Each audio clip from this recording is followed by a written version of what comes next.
Let's see. Lights. Oh. Check. Camera. Check. Hey Ted. Yeah? Could you go check that boom mic over there? Right. Ow. Oh. Ah! Yeah, boom mic's fine then. Alrighty, here we go.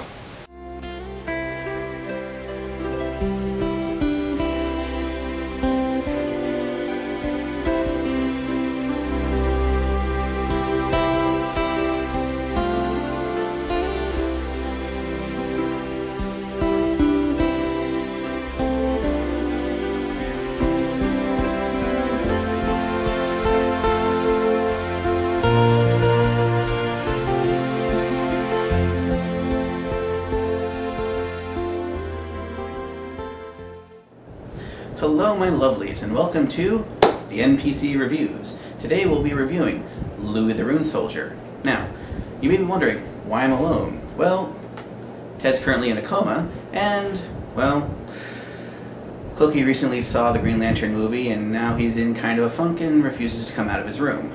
And needless to say, that room is starting to smell a bit funky, if you know what I mean. At its base, Louie the Rune Soldier is about Louie, the sword-swinging, dim-witted magician who joins an all-female party and goes on to save the country of Ofun, all while repeatedly getting his rear handed to him by his cohorts. Louie the Rune Soldier takes place in the Record of Lodos War continuity, on the continent of Alacrast, north of Lodos. It happens in and around the city of Ofun, which is something of an adventurer's hotbed, considering that the nation itself was actually founded by an adventurer not more than a couple of decades ago. The story follows the adventures of Louie the magician, Jeannie the fighter, Meryl the thief, and Melissa, priestess of Miley, god of war. Together they form a balanced party. Or at least they would if Louie wasn't class confused and thereby a divine appointment. More on that later. The series begins with the party looking for treasure and running afoul of some beefy-looking goblins.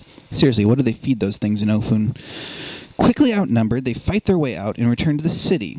Once there, they determine they need a magician to fill out their group. The problem is, however, adventuring is a male-dominated profession. Sounds familiar, right? And finding a female magician who is willing to adventure, as most magicians prefer to stay in their cozy guild and study, will prove problematic. They each go their ways for the night, and Meryl and Jeannie run into the titular hero at different points, where he proves himself to be a louse. A pretty girl like you shouldn't be alone. Let me buy you a drink. Go chew on some parsley, will ya? Keep your drunken hands off of me if you know what's good for you. Hey, gorgeous, hold your horses. Huh?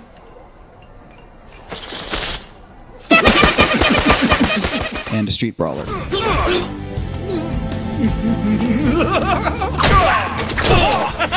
What is wrong with this nutcase? Later, the party goes to the tavern where the magicians like to drink. There they make their pitch to a magician named Isla.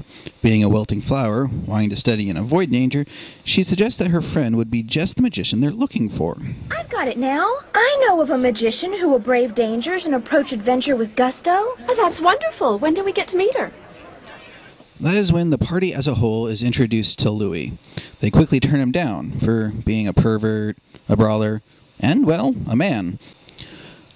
Louie does not take this well, and having ticked off Jeannie, they commence to fight. Faster than you can say abracadabra, and all the magic in the world won't help you then. If I were a stupider magician, I'd be trying to take you up on your little challenge right now.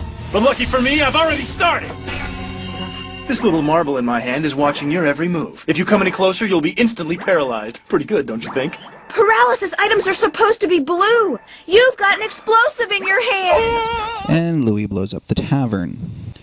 The party angrily sulks, and Melissa decides to take the downtime to perform a sacred ritual, which will reveal the valiant champion whom she is to serve as he strives for heroics and great deeds. He will be revered as a role model for children, and his deeds in battle will be renowned in the royal courts. Ah, it's you! You're my valiant champion! Who's this vision? The great god Miley sent me a revelation that you are the champion whom I must serve. By the way, my name's Melissa. I've waited a long time for this. I'm so pleased, Melissa. What are we waiting for? Let's have ourselves an adventure together. Sir Champion!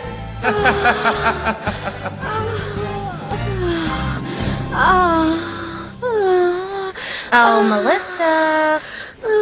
The next day, after paying bail, Louie resolves to convince the women to let him adventure with them, starting with the one he hasn't made a bad impression on, Melissa the priestess. Melissa goes to begin the ritual while Louie attempts to get into the shrine to see her. Follow me. The intruder went this way.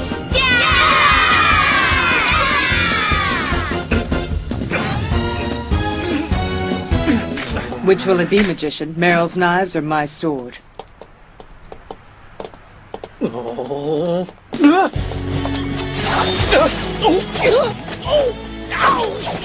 Miley reveals that the next person Melissa sees will be her valiant champion. At that moment, Louie blows a hole in the roof and falls into the sacred pool.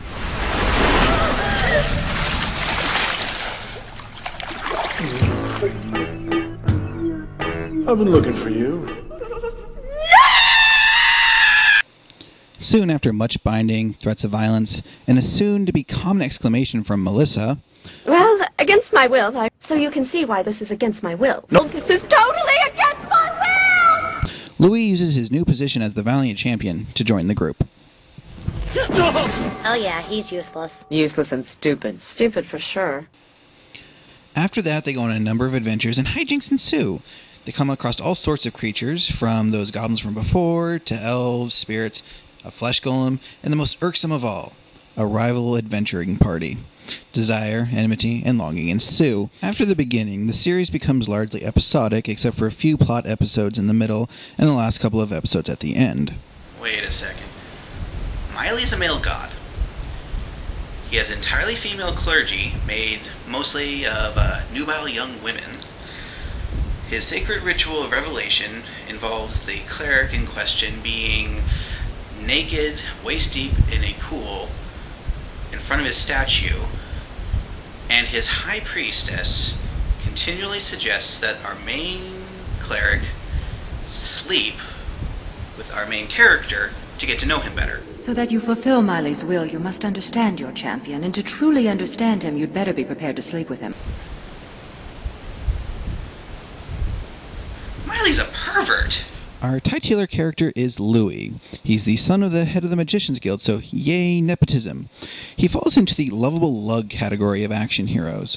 That is to say, he's not very bright, but makes up for it with kindness, sheer brute force, and near masochistic determination. As for his previously mentioned class confusion, well, he's a magician who acts like a warrior, or at times berserker. He'll get angry, he'll get into fistfights, and at times he'll even use inappropriate objects as weapons.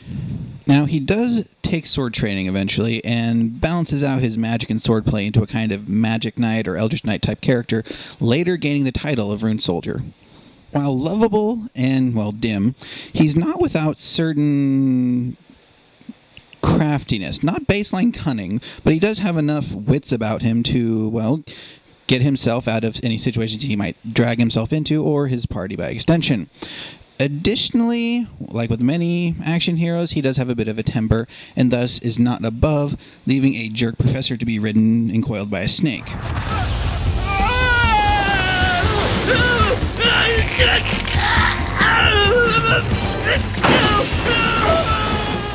Yes, I did just say, left to be ridden by a snake. Next you have his companions, the warrior Jeannie, the thief Meryl, and the priestess Melissa. Each of them adventures for their own reason, self-sufficiency, money, and, battle for her god, each respectively. But each of them is likable in their own way, and what's unique about them is that, though they fulfill the archetypes of their characters, they never fall into the stereotypes of their characters.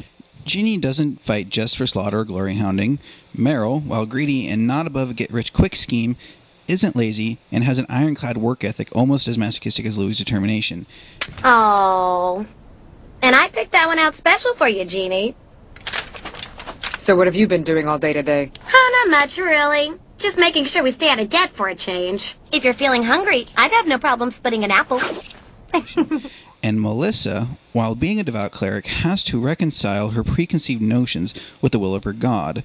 She actually learns and isn't just there for fanaticism's sake. Each brings their own foibles to their chosen professions that make them interesting and enjoyable characters, though they do start off as catty, expletive deleted, and persist as such for much of the series. Now, as a side note, Louie the Rune Soldier, while it doesn't have out-and-out fan service, does hint at fan service. It has the fan service of fan service.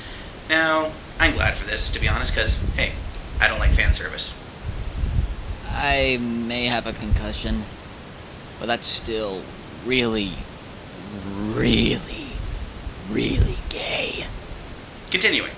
Other characters of note are the supporting characters of Headmaster Carwez, Head Priestess Jenny, and King Rajarl. Carwez, as mentioned, is Louie's adopted father, while Jenny is Melissa's superior in the faith of Miley. They, along with King Rajarl, were old adventuring buddies and helped found the nation of Ofun. Essentially, they are the old generation passing on the torch to the new, and basically set up the background that the main characters adventure in now. Now, Rajarl, while not seen until the end, probably due to the fact that he's off doing kingly things, his presence, however, is felt at important times during the series, largely in the words and actions of others. Then there is Isla. Dear, sweet, supportive Isla. Bookish with a great knowledge of magic and magical items, with Louie bearing the greater portion of her love. Well, let's go together. I mean, it'll be fun. Huh? Are you asking me to go out on a date, Louie? Not that he notices. She is one of two, along with Priestess Jenny, who support Louie from the get-go of the series. Isla is unusual in that she straddles the line between supporting character and main character. She's not an adventurer, though she does go on a couple of the outings, and she's in most of the episodes, sometimes acting as a conscience or voice of reason to one of the members of the party. Heck, she's even central in the ending credits.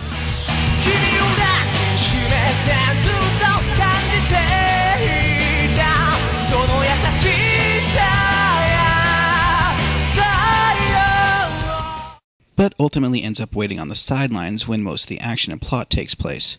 In the end, Isla is just short of being a main character. I guess that's not really an answer, but that's the best I've got. Besides the villain or monster of the week, there are two regular or semi-regular villains, Professor Foltus and Lord Dardanelle. Foltus is an instructor at the Magician's Guild and is largely there to antagonize Louie, mostly because he is the headmaster's son. Beyond that, he is your typical envious professor who wants to take over as the headmaster because he thinks he deserves it. You listen here, my old man... Your old man? Never mind that. Let's keep in mind who's in charge for now. You may ask Headmaster Carwis when he returns from his trip. But I must warn you, we have 10 days between now and then. Lord Dardanelle, like Foltus, is also a straightforward kind of villain. He wants to take over the nation to right perceived wrongs done to his family by King Rajarl some years before. And he's willing to use a little girl to do it too. That sounds a lot worse than it actually is. Moving on. I don't want to say anything further because of... spoilers! And I wouldn't want to spoil what plot there is. While both villains don't have any great depth, their motivations are clear, and watching the heroes do what heroes do to villains is still greatly enjoyable. On the more technical side of things, the art is good, though not stunning, and the animation is good. Its action scenes and non-action scenes receive equal attention and remain consistent throughout.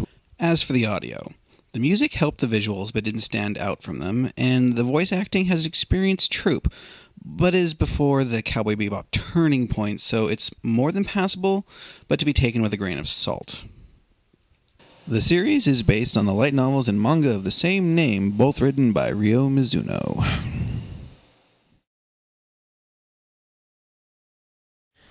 There's little bad to say about this anime. It achieved what it set out to do with good technicals behind it. Yes, it's not an epic, but it didn't really set out to be one. It's a fantasy world played straight and made interesting and fun by the characters with their positive and negative traits and how they interact with each other. Although it's not groundbreaking, it is a fun and lighthearted comedy romp. If you're a fantasy lover in general, or enjoy comedic anime no matter the genre, it's well worth your time and should fit your bill. Rent or own, give it a watch.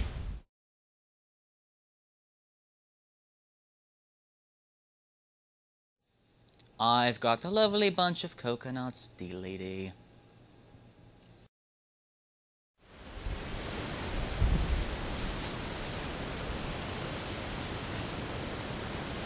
Ted broke his glasses. Oh well.